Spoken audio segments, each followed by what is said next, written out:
Hello बच्चों, ये आपकी आज की वर्कशीट है। वर्कशीट नंबर आपके 98 और आपका स्वागत है आपके अपने चैनल SRS लर्निंग में।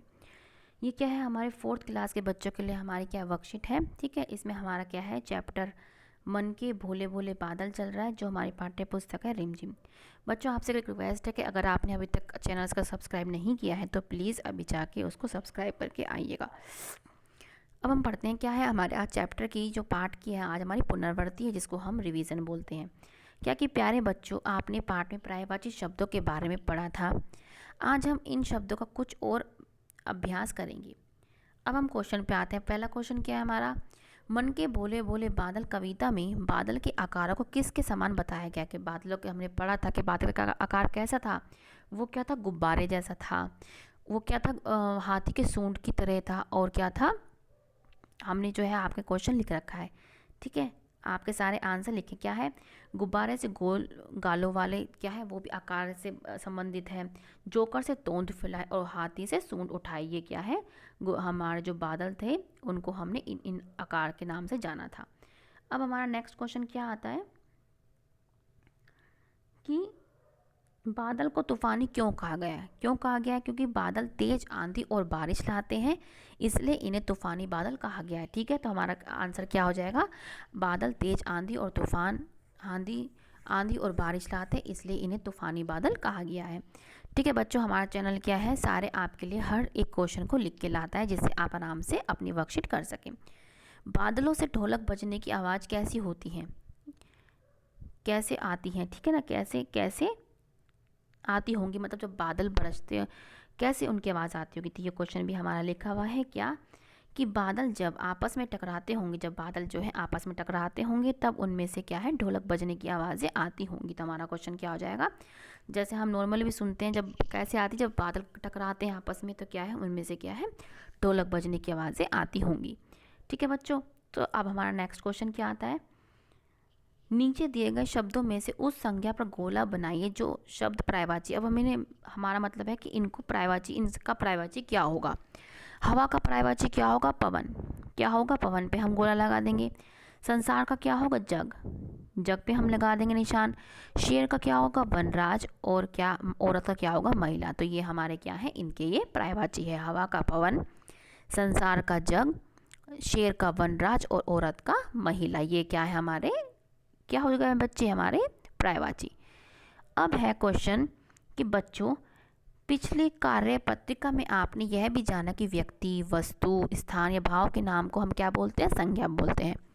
शब्द जाल में संज्ञा शब्द को ढूंढकर तालिका में लिखे और इनसे हमें वाक्य भी बनाने। अब हमें जैसे ढोलक, ढोलक इन्होंने चुन लिया है हमारे लिए, ढोलक हीरा। ठीक है, इसका वाक्य क्या होगा कि मुझे ढोलक पे नाचना बहुत पसंद है।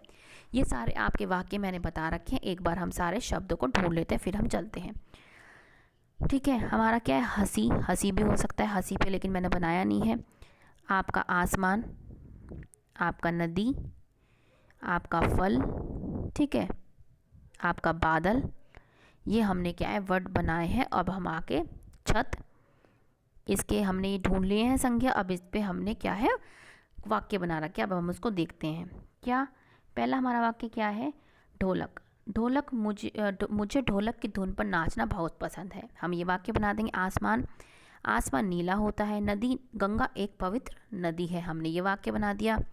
बादल क्या है, काले बादल बारिश लाते हैं। हमने ये वाक्य बना दिया। छत, छत पर बच्चे खेल रहे हैं। और फल, फल मुझे बहुत पसंद है। ठीक है ना, तो हमने क्या है, ये वाक्य बना लिए। बेटा आप यहाँ से देख के अपने वाक्यों को लिख सकते हैं। अब हमें क्या पढ़ना है, अब है बच्चों, आपको पता है अब हमें ये पढ़ना है क्या, कि राष्ट्रीय एकता दिवस। राष्ट्रीय एकता दिवस प्रतिवर्ष 31 अक्टूबर को मनाया जाता है। भारतीय विविधताओं का देश है। यहाँ की संस्कृति बहुत समृद्ध है।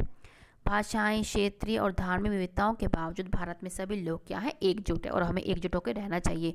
विविधताओं का मतलब क्या होता है कि यहाँ पे क्या है, बहुत सारी भाषाएं बोली जाती हैं, बहुत सारे यहाँ पे धर्म हैं, बहुत सारे यहाँ पे अनेक अनेक प्रकार की जो है विविधताएं यहाँ पे, क्षेत्रीय विविधताएं होती है। लेकिन जब भी इतनी विविधताएं होने के बावजूद हम क्या है, एक हैं और एकता के साथ हमें रहना चाहिए। अब हम ये पढ़ते हैं क्या, हिंद देश के निवासी सभी जन एक हैं।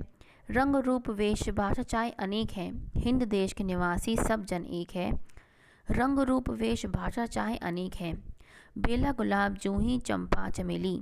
बेला गुलाब जूही चंपा चमेली, प्यारे प्यारे फूल गेंदे माला में एक हैं, प्यारे प्यारे फूल गेंदे माला में एक हैं, हिंद देश के निवासी हम सब जन एक हैं, हिंद रंग रूप वेश भाषा चाहे अनेक। इसमें क्या बता रखा है कि इतनी विविधताएं, चाहे इतनी विविधताएं, अनेकताएं, यहाँ पे अनेकताएं हैं, कुछ हर चीज़ अलग है, रंग रूप अलग है, वेशभूषा अलग है, लेकिन जब भी हम क्या है, हम सब जन क्या है, भारतवर्ष के निवासी हैं और हम क्या एक हैं। हमें ये याद हमेशा रखना है।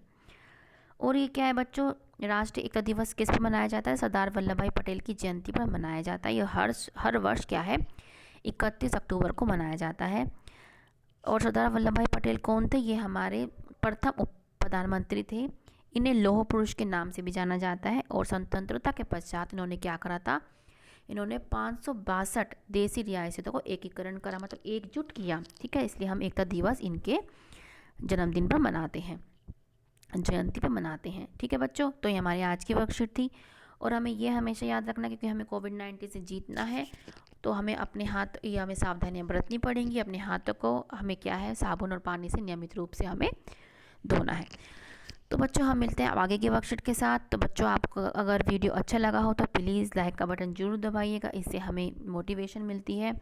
और अभी तक आपने अगर चैनल सब्सक्राइब नहीं किया है तो प्लीज़ कीजिएगा। और आपके लिए बहुत बड़ा थैंक यू, क्योंकि आप हमारा वीडियो देख रहे हैं और सराह रहे हैं, इसके लिए आपका बहुत बहुत तहे दिल से शुक्रिया। ठीक है, ठीक है बच्चों, अब मिलते हैं हम आगे की वर्कशीट के साथ।